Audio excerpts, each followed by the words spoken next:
I'm Phil Rickaby, and I've been a writer and performer for almost 30 years. But I've realized that I don't really know as much as I should about the theatre scene outside of my particular Toronto bubble.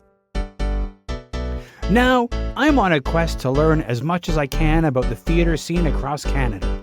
So join me as I talk with mainstream theatre creators you may have heard of and indie artists you really should know, as we find out just what it takes to be stage-worthy.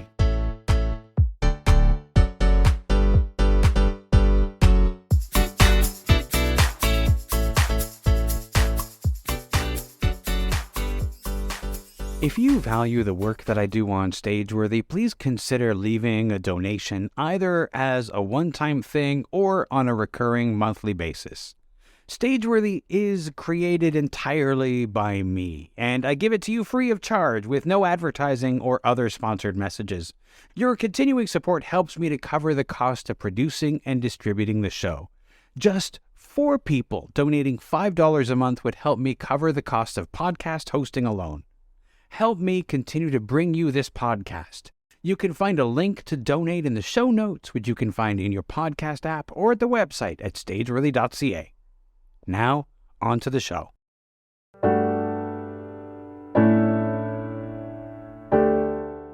Tatum Lee is an actor, director, and the creative director at Wren Theatre. She joined me to talk about Wren Theatre's production of The Drowning Girls at Toronto's Red Sandcastle Theatre, November 7th to 12th. In this conversation, we talk about what drew her to The Drowning Girls, her love of horror, and why that may have been inspired by her childhood love for Margaret Hamilton's Wicked Witch of the West, and much more. Here's our conversation.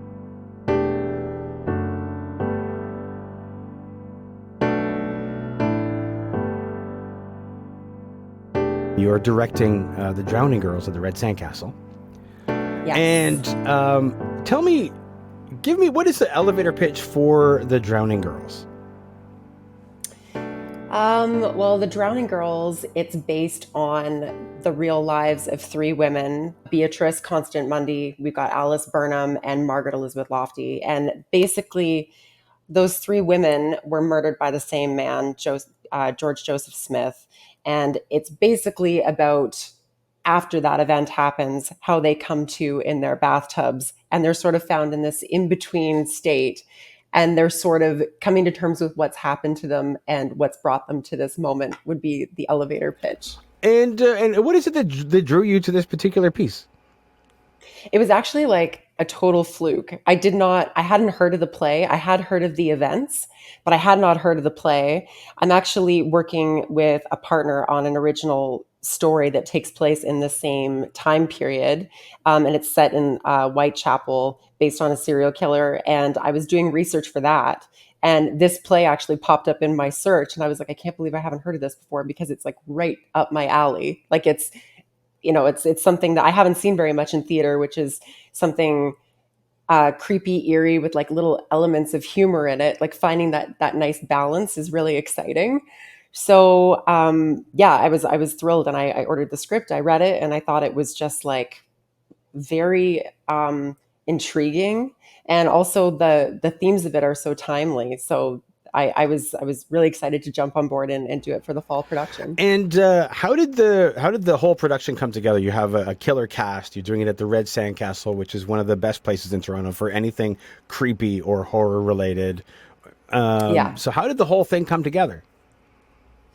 Well, originally I was looking at a different venue because I hadn't thought of the Red Sandcastle, and I had cast my production with Adriana Prosser, who is the manager at Red Sandcastle, and she was like, I actually feel like this would be like great in our space. So I went there, I took a tour, and I was just like, this is exactly where this show has to be. Like it's got such a vibe. And like just like the red door when you walk in there, like it paints a very clear picture of what you're coming in for. So I'm really thrilled that whole thing worked out and that the space was available at that time. Yeah, timing is everything in that space. Yeah. And of course, you're doing it in the fall, which is like for Halloween, the spooky season, basically. So that's awesome. Yeah. when you were trying to figure out when to do it, was it like you knew you wanted to do it in the fall? Did things fall together for the spooky season, or did you just know fall season?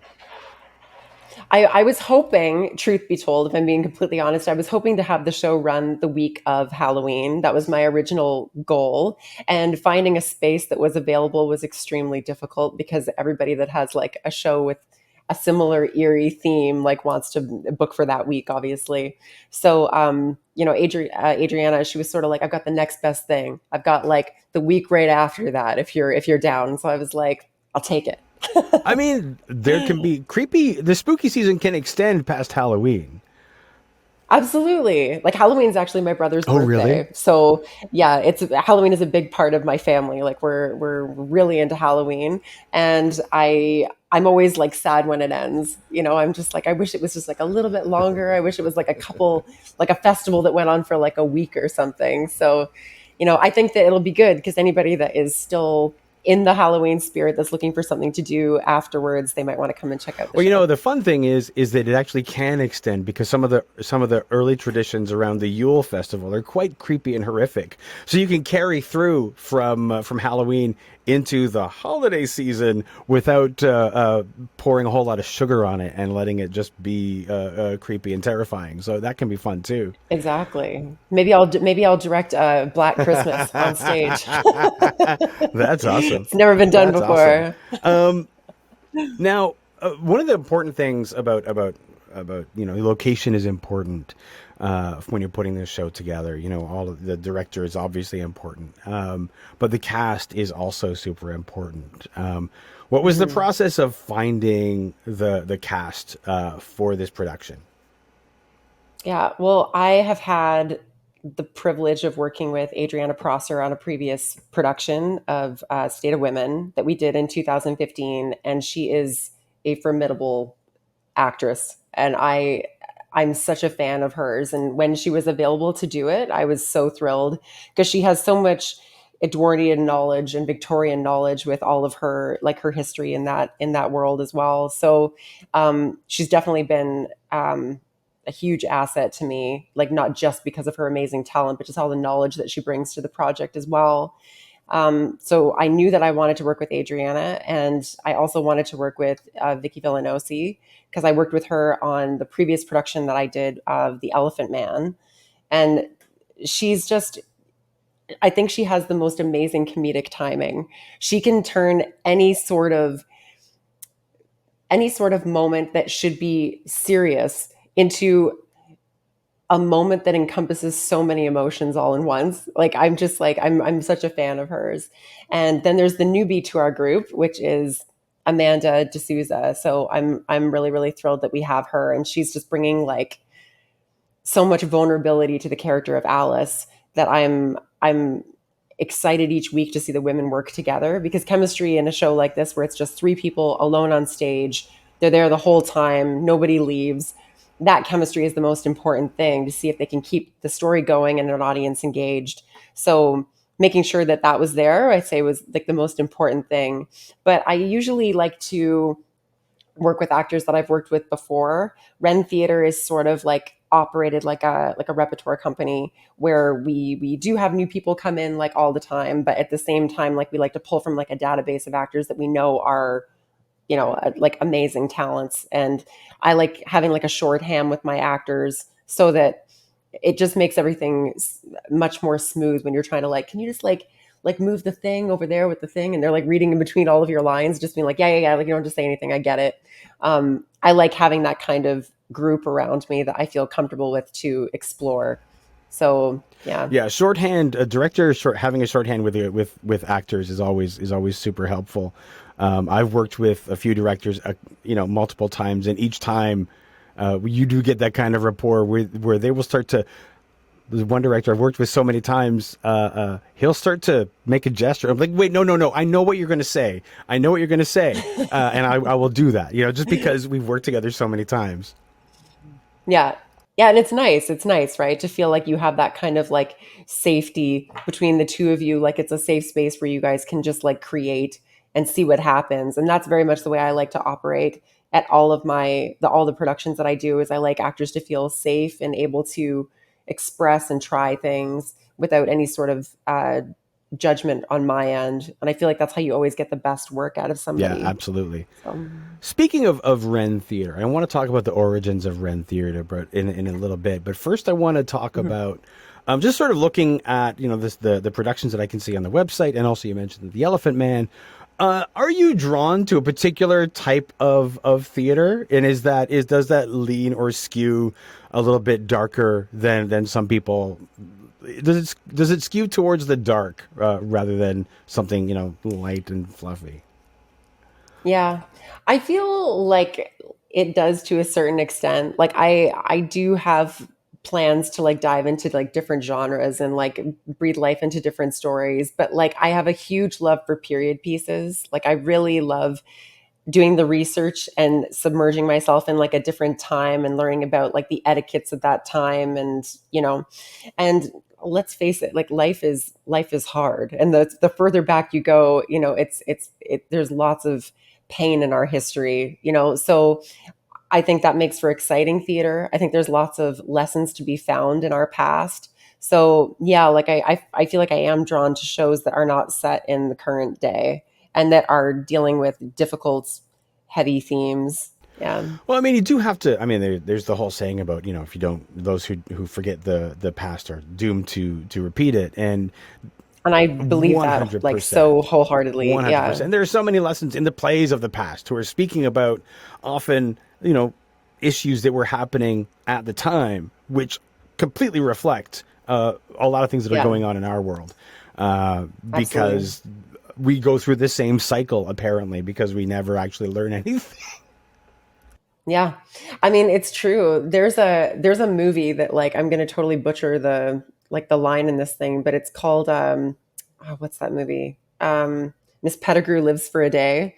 And I don't know if anybody's seen this obscure film, but there's a moment where like World War II is at the precipice of happening, and there's two people that lived through the first one because they're of a certain age, and they're sort of like, it all seems so familiar, doesn't it?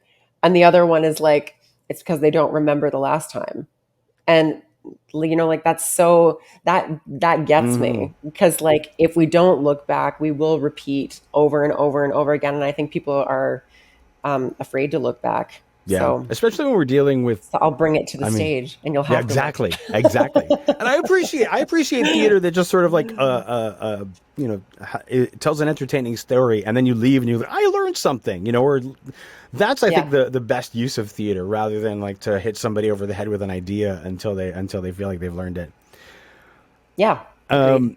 In terms of just thinking about forgetting things, I passed by a cenotaph a while back, just a couple weeks ago, and it just said the Great War, and somebody that I was with was like, "Which war was that?" And I said, "Well, that's World War One because that's the Great War at that time when they put that up. It was the only war, and of course they figured we will Yeah. never do this again."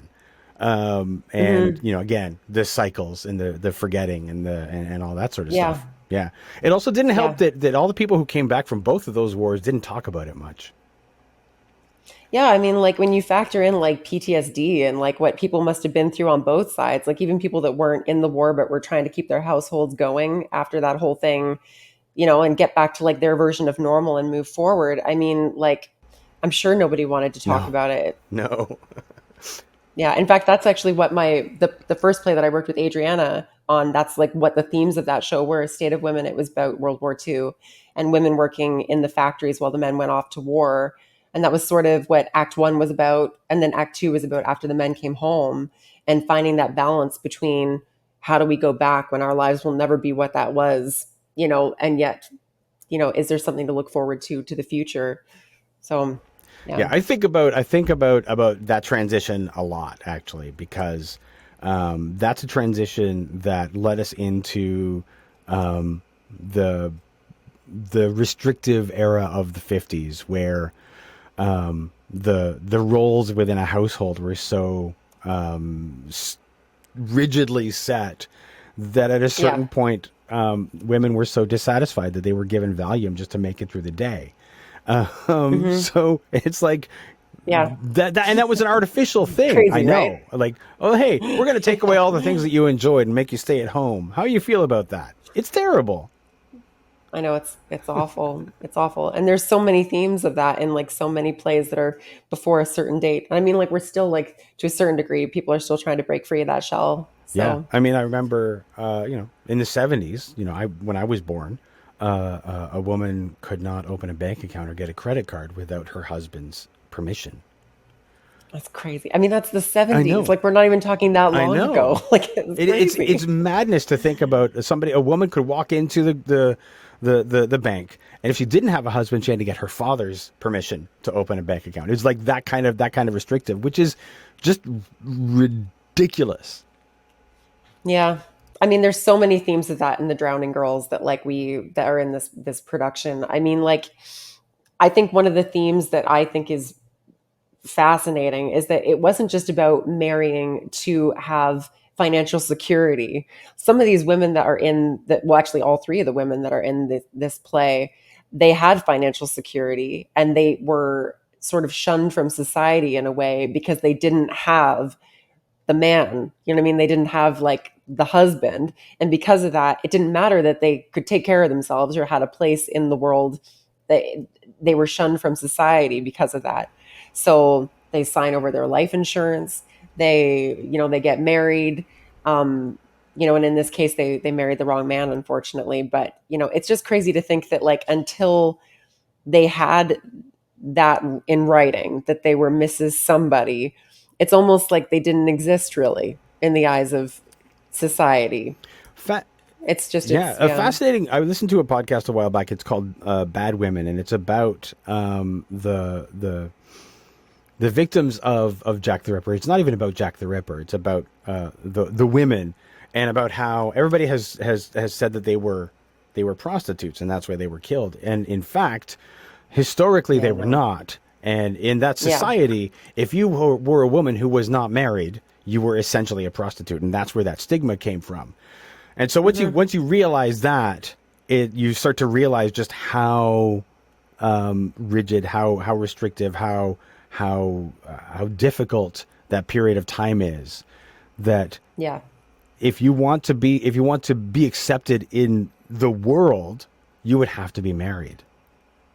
Hmm. Yeah. It's crazy. It's absolutely crazy. It was a very dark time. Women were forced into doing all kinds of things that, they never would have Yeah, otherwise. So, yeah. yeah, I hear you. So you did the Elephant Man, which is just anybody who's only seen the movie Yeah. from the '80s should I, at least read the play, because the play is quite stunning and devastating in its truth Hmm. about humanity. What is that? What drew you to that play when you did that in your last production?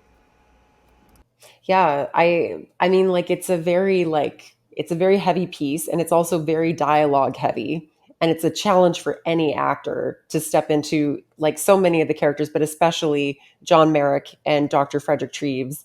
Um, I had two brilliant actors. I had Jordan Imre play John Merrick and I had Robert Nauman play Dr. Frederick Treves and I mean some of the monologues that Robert had to say, like I mean it was just like 4 pages, like of tiny front and back, like medical jargon, like just like all anatomy stuff that like I just couldn't believe like how he was able to like memorize all that stuff. But like I thought that it would be a good challenge for the both of them, and I contacted them immediately and was like, I think I have a really juicy opportunity for the both of you. So and obviously it's a story that is absolutely heartbreaking. I think the thing that drew me to that story though is just how you almost view John at the first half of the show like you're sort of feeling sorry for him and then you end up leaving that show feeling sorry for everybody else and not for John, like because he's holding up a mirror to other people showing them all of their faults in a way, and you're left feeling like Dr. Frederick Treves has had this spiritual awakening, like poor Robert, like every single night had to have like a meltdown on the stage, like every single night. And Jordan had a different set of problems where he also had some very big monologues, but it was the physicality, right? It was holding those positions and the two of us finding which, how much would be too far in terms of his physical deformities, what would be distracting for the character and what wouldn't be enough. Yeah, that whole thing was a big challenge and very rewarding. I loved directing that Yeah, I play. could. The John Merrick is such a difficult. You making those choices about how far to go, and even Hmm. with the way that he speaks, like making a decision about how far to take the facial deformities as well. These are very Hmm. difficult choices to make because you have to make that fine line between, the character and also at what point does the audience stop relating? At what point does the audience no Hmm. longer see the person, and it's a real Yeah, fine line. yeah, it is, and also like our my goal was that people would start off at the beginning of the show seeing the Elephant Man, and by the end they would see John Merrick, and that you would shed that whole illusion of, the circus freak and all of that, and see him as the Mm. man that he was, a very intelligent man that was uh, very insightful. Um, so I think that like we didn't want to go too far with his speech. We wanted people to be able to hear the beautiful things that he would say in that show, because he has some really well written dialogue by Bernard Pomerance. Um, so yeah. Mm. Yeah, my first exposure to that play was the movie, and then I found it was a play, so then I went back. Okay, David Yes, Lynch. yes, and Yeah. and produced by Mel Brooks, which Yes, I which heard he kept that. his name Yeah. out of the credits because he didn't want people to think it was a comedy. Well, I mean, like I agree. Like, good move. Absolutely, Yeah. absolutely, but That wouldn't have no, landed but well. to me, the lack of ego to say I'm taking my name off of this thing, even though I'm producing it, because my name has a particular it could be bad for this show, this film. Yeah. So, kudos to him for that. Yeah. Agreed. I'm just thrilled that he was able to persuade his wife, Anne Bancroft, to be in the film, because I think she's just like she's an Mm-hmm. amazing actress. Like, I love the scene where they are reading Romeo and Juliet to each other in his bedroom. I still remember being a kid and not seeing the whole movie because I was too young to watch it, but my parents were watching it. And I walked into the room like while that scene was going on. And I never forgot it. I had no idea what the movie was about or who this man that looked deformed was. But I do remember like this beautiful like love scene almost playing out, and thinking like, I wonder what that movie was about Mm. because it just looked like, it was such a beautiful Yeah, moment. yeah, absolutely. Now I want to address the elephant in the room. It's terrible, terrible Haha. transition to go through, but you'll forgive me for that.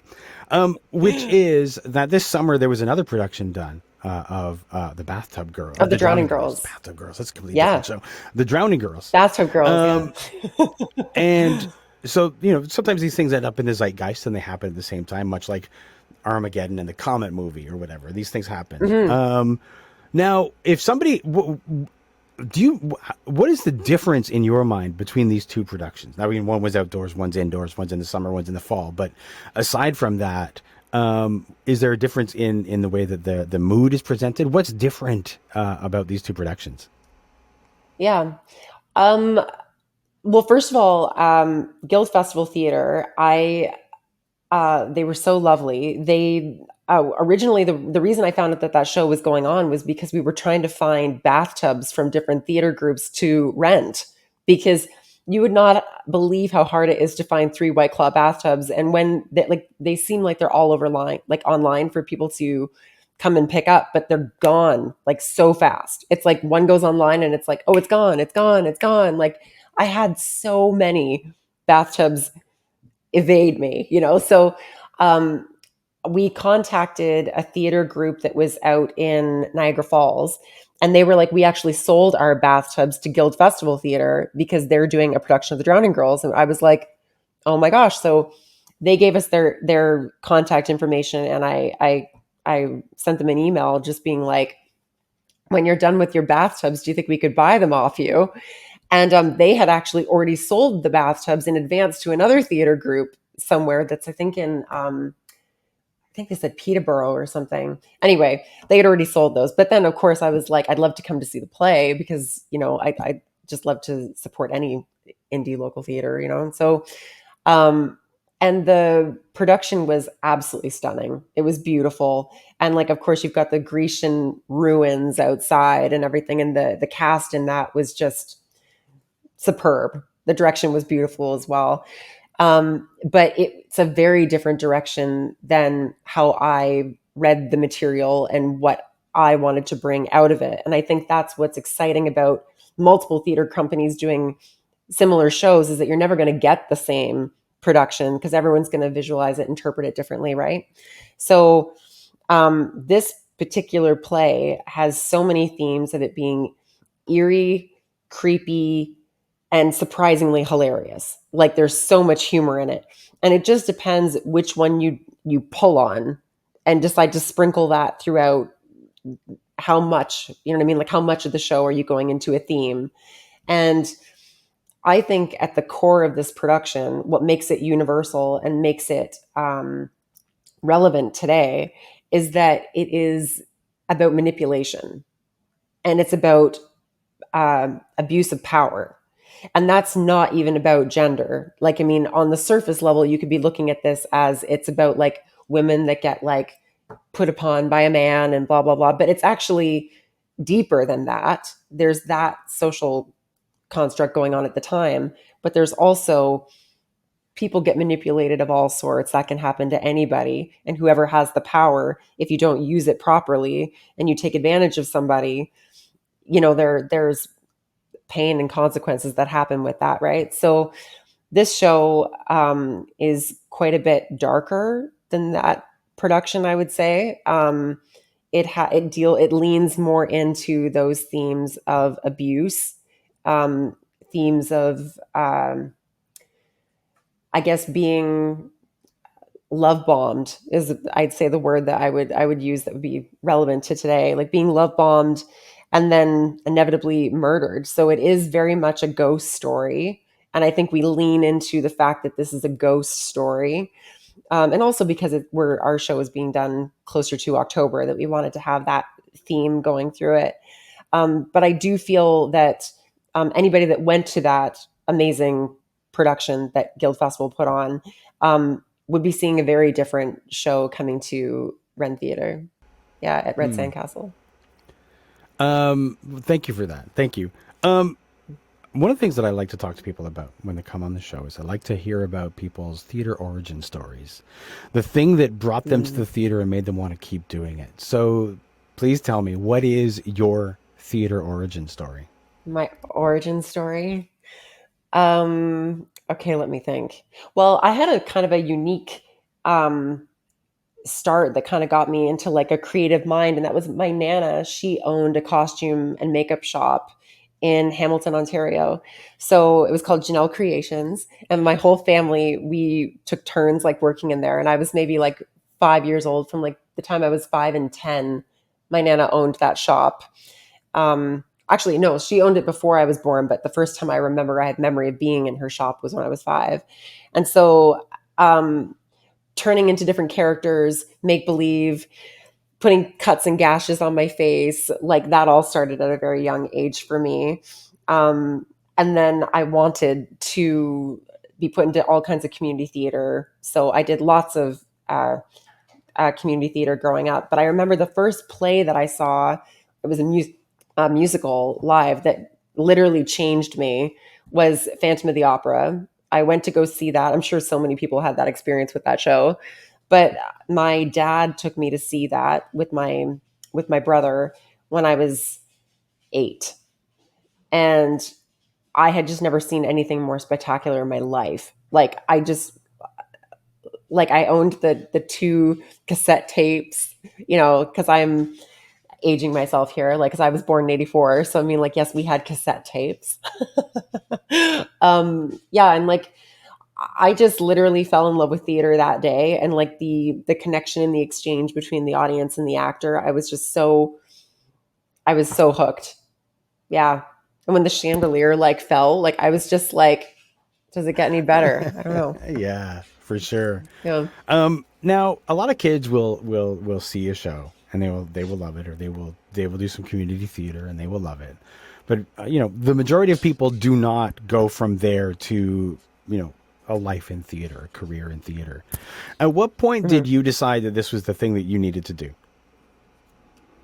It was a long road of me trying everything except going into theater. I did, I did, um, like I did all this stuff. I went to Theater Aquarius when I was a kid, and I did their summer camps, and I did, like I said, all the community theater and some like semi-professional productions in my teens. And then I just had that moment where I was like, you're never going to make this your career. So you better find something else to do. Like you better find like that thing that's, the other thing that's going to bring you joy in your life. So I went to school for special effects makeup artistry. And I went down that road. And it was just through like a series of like unfortunate events that I met different photographers that like wanted to photograph me. And so I started modeling for a little bit, which I wasn't really all that into, but I started doing that. And that kind of got me like in front of the camera again, and I didn't see that coming. And then from that, I ended up getting an agent, and that agent was like, "Oh, you have acting experience. Like why aren't we putting you up for like like theater and movies and all that stuff?" And I was like, oh, like because I've left all that behind. That's not how I'm going to make my living. And so one thing led to another, and I ended up getting put into a feature film movie, and that was not part of the plan. Like none of that was part of the plan. And I realized through slowly being like, I think it was the universe, but slowly being like pulled back in, that I realized that I had never been happier. That I was like, I realized that by giving that up and not realizing that I had given that up, that I had actually lost the thing that brought me my joy. And that sounds so dramatic, I know, but but I'm in theater, so I mean it's to be expected. But yeah, like I kind of got pulled back in, and I wanted to start my own theater company. That's always been a dream of mine.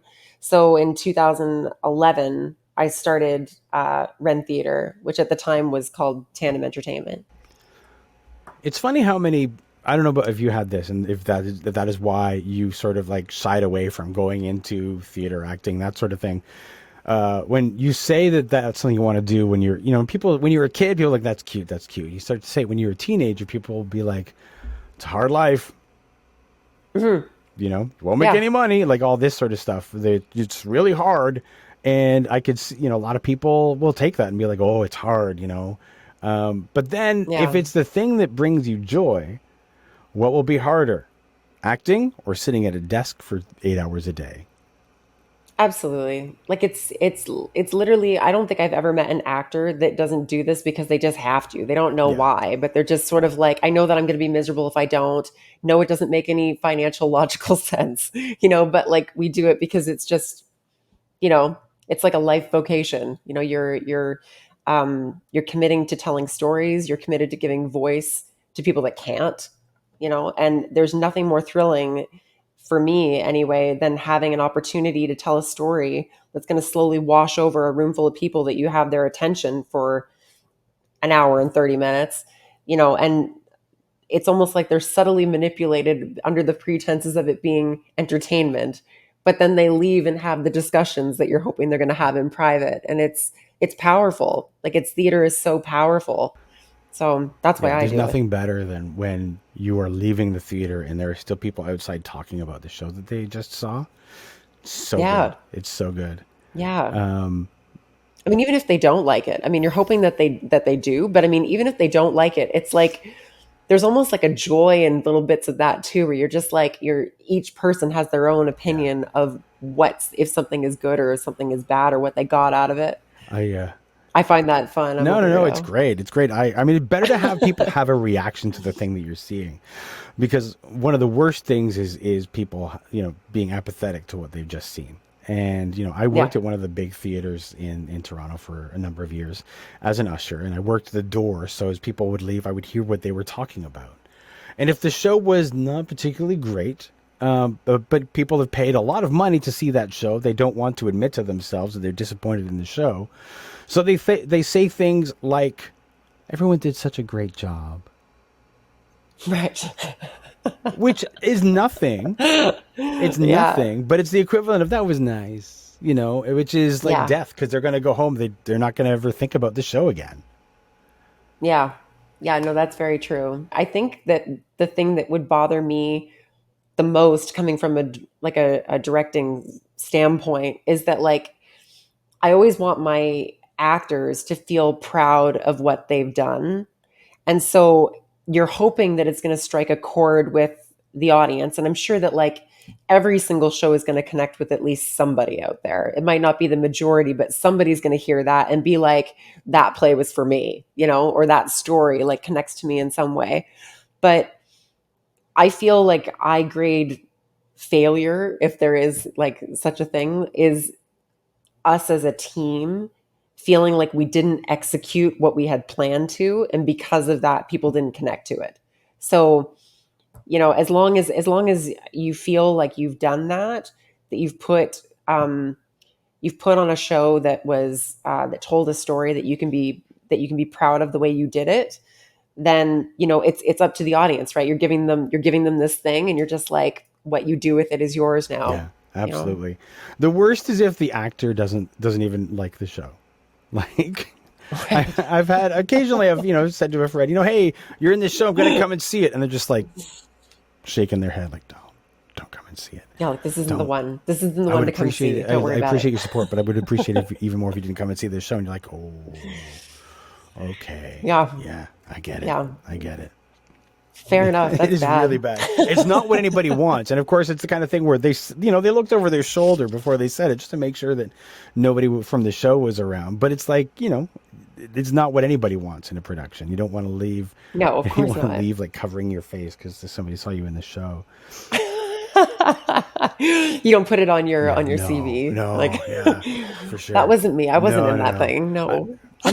I mean, it's happened. I've left a couple of shows off my resume. It happens, but For yeah, that sure. happens to everybody. Because when you're, and a lot of times, it'll sound like a really great project, and then you get in, and you're like, what did I sign up for? You're sort of stuck in the project, and you do it, and you do your best, and then you're still like Yeah. not, too happy with the production sometimes. Um, in terms of your trajectory, I know that you were in the movie It, Yes. which I'm sure was I mean, you were obviously not playing one of the kids, you were playing one of the adults. Yes. I was what's his name? Finn Wolfhard. No, no, I wasn't him. I played a character called Mhm. Judith, who was a woman in a painting that came to life to eat the children and drag them off to the sewer. So it was great casting, and I was very method. That must have been fun though. Oh, I had such a blast. It was a really, really fun time, and such like a memory I'll have forever. Like it meant so much to me because my brother and I used to watch the miniseries with Tim Curry like all the time. Like we used to watch that growing up, and I just remember that movie scared the shit out of me. Like it was absolutely terrifying. Tim Curry is like such a boss, and when I received like the what do you call it? Like a casting to like go in and read for this part. I was like, I don't even care if I get this part. I just want to be able to tell people that I Right. auditioned for the Stephen King Right. movie, you know? So it was a really happy surprise. And that kind of character sort of plays into an interesting fact about you, is that your idol growing up was Margaret Hamilton. Ugh, I just adore her. Was the Wicked Witch of the West your first introduction to her? Yes. Yes, honestly, like, I mean, I hate to admit this because this isn't gonna like sound like obviously I like her as a performer and actor or whatever. I don't know if I've seen her in anything else. Like, I don't know. Like, I mean, I know that I saw her on Sesame Street, where she reprised her role as the Wicked Witch of the West. But she was just so um I don't know, like, I mean, like, just, like, appearing in poofs of smoke and getting to fly, and, like, I mean, like, I was, like, 4 years old when I saw it, and, like, I remember I got my mom to buy me a massive hourglass full of, like, the red sand, and I would run up to my brother's room and just be like, "Brett, you have this long before you have to be at school," and I'd, like, flip it over, and I'd be like, "Be downstairs for breakfast." Like, yeah, like, I just, like she's hilarious. I adored her. I thought she was very misunderstood and she just wanted her shoes back. Like they're literally I family know it's heirlooms true. and Dorothy like confiscates them for the whole It's film. true. It's yeah. Anyway, And, it's interesting because there are a lot of children who have the absolute opposite reaction to Margaret Hamilton in that role. I know. I don't understand that, You're but you're in the minority in that role, in that yeah. that you were not afraid of her. And actually, the funny thing, you mentioned that episode of Sesame Street. It's like the lost episode, like one of the lost episodes that aired once or twice, and it just sort of like disappeared because they never reran it again Yeah. because too many children were terrified because she was just as terrifying when she reprised the role. Oh God, they don't understand what they're missing. Like it's sheer gold, sheer gold. I actually it's on YouTube actually. I found it. I guess somebody like uploaded it within the last like year or something like that. And I was like, no way. It was Because she crazy. has this neat little rapport with Oscar in that episode, if I recall correctly. Yeah. Yes. Yeah. I love that she's just like flying through the air and then she drops her broom. So she's got to go down to Sesame Street. I'm like, I'm here for it. Absolutely. It's brilliant. It's brilliant.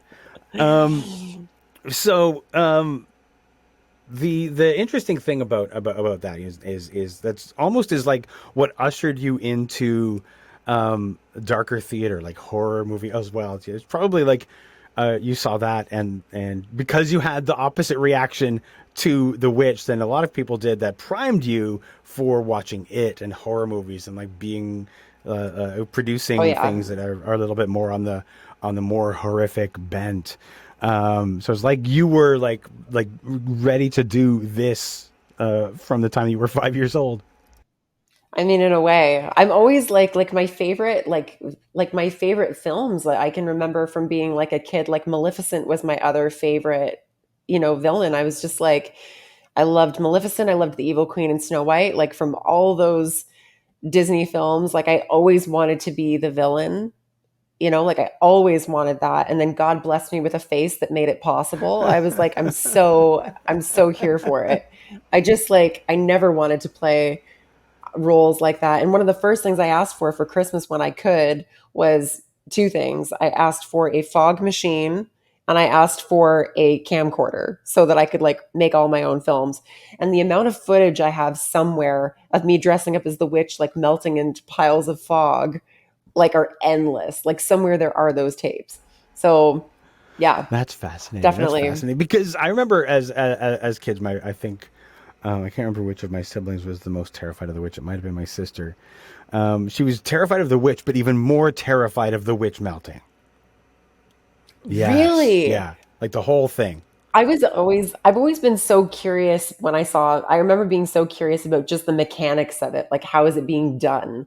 Like, and I remember like when my mom like was like, well, there's probably a trap door in the floor. I was just like, oh my God. Yeah, Like, like I just love all that. Like I feel like in another life, if I didn't direct, I would want to be like a set designer because like all that stuff like the special effects of what makes um all that stuff go down like is just right up my alley. In fact, I find that the more productions I direct and I'm trying to figure out what my process is, if I have a process, is that like the set dictates a lot for me. Like I have to create the world and then bring my actors into it and sort of and then give them the freedom within the confines of that world. Um, so I feel like there is like a some sort of set designer in me as yeah, well. absolutely. But it makes sense because the character doesn't get to choose the world that they're in. It's imposed on them.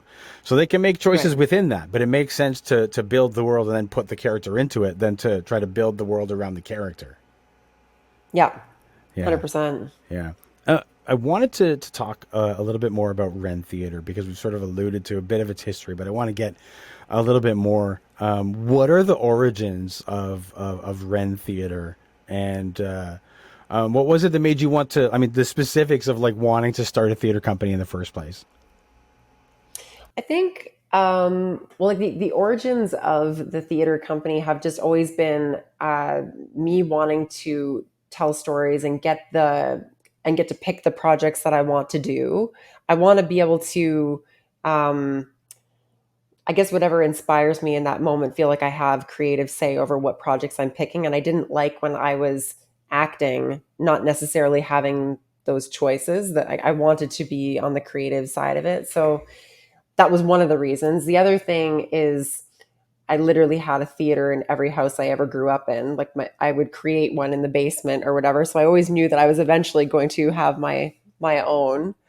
I started off with Tandem Entertainment, and that was a company that eventually turned into Ren Theater, and it was done with my like sort of producing slash writing partner Andy Liberopoulos, and he wrote State of Women. And originally, that production company was going to be us writing original shows for theater and putting them on together, where he would write them, we would come up with the ideas together, and then I would direct them.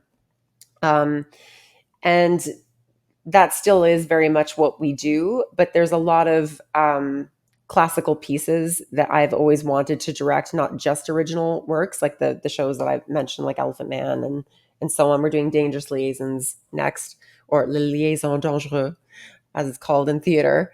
Um, so there's lots of pieces that I wanted to direct. So um, it's sort of more a collaboration at times when we do like original pieces. So I rebranded the company under Ren. So that was sort of the origins of how that transitioned forward. And to you, what is Ren Theater's mandate? What is its raison d'être? So like it's sort of like the wren bird, right? So like the wren bird, like in like the 15th and 16th century, sort of represented poets, writers, and artists. So I think, like I said, because I function within that company almost like we're a repertoire company. So I kind of look at us like a band of artists that all get to, work together in different productions, and I think that's why we picked the name, and sort of what the company represents is just people coming together to tell stories, and hopefully people will leave moved is the goal. Yeah. Yeah. Well, Tatum, thank you so much for joining me this evening. I'm really looking forward to seeing the Drowning Girls at the Red Sandcastle, and thanks so much. This has been I'm great. excited for you to come. This has been an episode of Stageworthy. Stageworthy is produced, hosted, and edited by Phil Rickaby. That's me. If you enjoyed this podcast and you listen on Apple Podcasts or Spotify, you can leave a 5-star rating. And if you listen on Apple Podcasts, you can also leave a review. Those reviews and ratings help new people find the show. If you want to keep up with what's going on with Stageworthy and my other projects, you can subscribe to my newsletter by going to philrickaby.com/subscribe. And remember, if you want to leave a tip, you'll find a link to the virtual tip jar in the show notes or on the website. You can find Stageworthy on Twitter and Instagram at StageworthyPod, and you can find the website with the complete archive of all episodes at stageworthy.ca. If you want to find me, you can find me on Twitter and Instagram at Phil Rickaby, and as I mentioned, my website is philrickaby.com. See you next week for another episode of Stageworthy.